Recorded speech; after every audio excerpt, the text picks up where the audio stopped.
మొత్తంగా అక్కడ మావోయిస్టులను ఏరువేస్తాము, మావోయిస్టు రహిత భారతదేశాన్ని తయారు చేస్తామని కేంద్రం ప్రకటించింది. అది చాలా ఒక చట్ట వ్యతిరేకమైన, ప్రజాస్వామ్య వ్యతిరేకమైన పద్ధతి. చాలా కీలకమైందంటే ఇట్లాంటి సందర్భాలలో ఇట్లాంటి సందర్భాలలో ఆ, మనం అర్థం చేసుకోవాల్సిన కనీసమైన విషయాలు ఏంటి అంటే, అసలు ఏదైనా ఒక ఆందోళన తలెత్తిందంటే దానికి మూల కారణము ఒక ఒక ఏవో సామాజిక ఆర్థిక పరిస్థితి.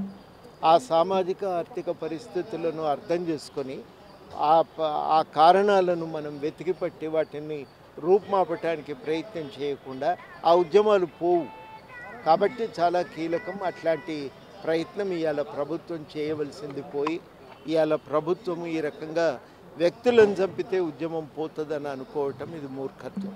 అది అయ్యే పని కాదు. అది అట్లాంటి పరిణామాలు ఎప్పుడు కూడా ప్రపంచంలో రాలేదు. ఎంతమందిని బ్రిటిష్ వాళ్ళు చంపినారు కానీ స్వాతంత్రోద్యమం ఆగిందా? ఇవైనా అంతే. అది ప్రభుత్వం ఇవాళ అర్థం చేసుకోవాలి. అందున ఇవాళ ప్రత్యేకించి చట్టం ఏం చెప్తుందంటే, ఒకవేళ అరెస్టు చేయదలుచుకుంటే ఎంత బలం అవసరమో గంతే ఉపయోగించాలని చట్టం చెప్తుంది. ఇవాళ మావోయిస్టులు ఏమంటున్నారు, మేము కాల్పులు ఆపుతున్నాం, చర్చలు చేస్తామంటున్నారు. అంటున్నప్పుడు ప్రభుత్వం బాధ్యత ఏముంటుంది? చర్చలు చేయాలి. అది బాధ్యత, ప్రభుత్వం బాధ్యత.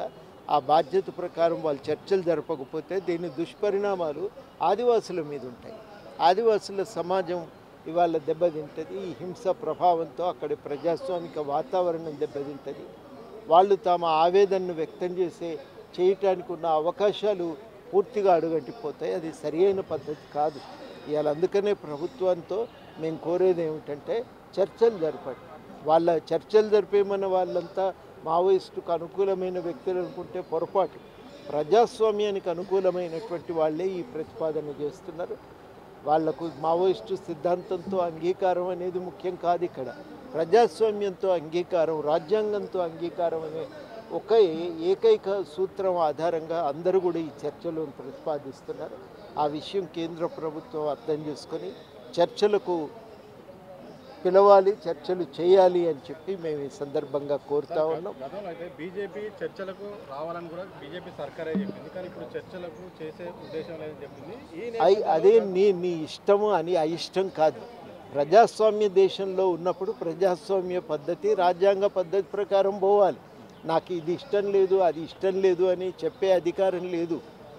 చాలా కాళోజీ గారు ఊకే చెప్పేది, కుర్చీలో కూర్చున్న వ్యక్తికి తన ఇష్టానుసారంగా వ్యవహరించే అధికారం లేదు.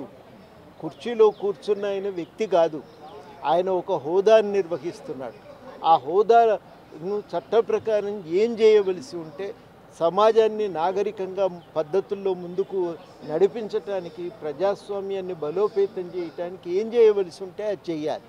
అది చేయటం ఇవాళ ప్రభుత్వానికి ఉండే బాధ్యత. నాకు ఇది నచ్చలేదు, నేను ఇట్లా చేయదలుచుకోలేదు, ఆ అధికారం లేదు వాళ్ళకి. అందుకని ఇది మనం అందరం కూడా గ్రహించాల్సినటువంటి ఒక అవసరం ఉంది. దాన్ని ఇవాళ ప్రభుత్వం గుర్తెరిగి బాధ్యతతో వ్యవహరిస్తుందని ఆశిస్తుంది. కేంద్ర ప్రభుత్వం పైన రాష్ట్ర ప్రభుత్వం ఎందుకు ఒత్తిడి తీసుకొస్తలేదు అని చెప్పి వామపక్ష పార్టీలు అడుగుతారు. ఎందుకంటే రీసెంట్గా జరిగిన ములుగు సైడ్లో కూడా రాష్ట్ర ప్రభుత్వం తను చెప్పే వరకు కేంద్ర ప్రభుత్వానికి చెప్పన్నా? చట్టం కేంద్ర ప్రభుత్వానికి తెలియదా?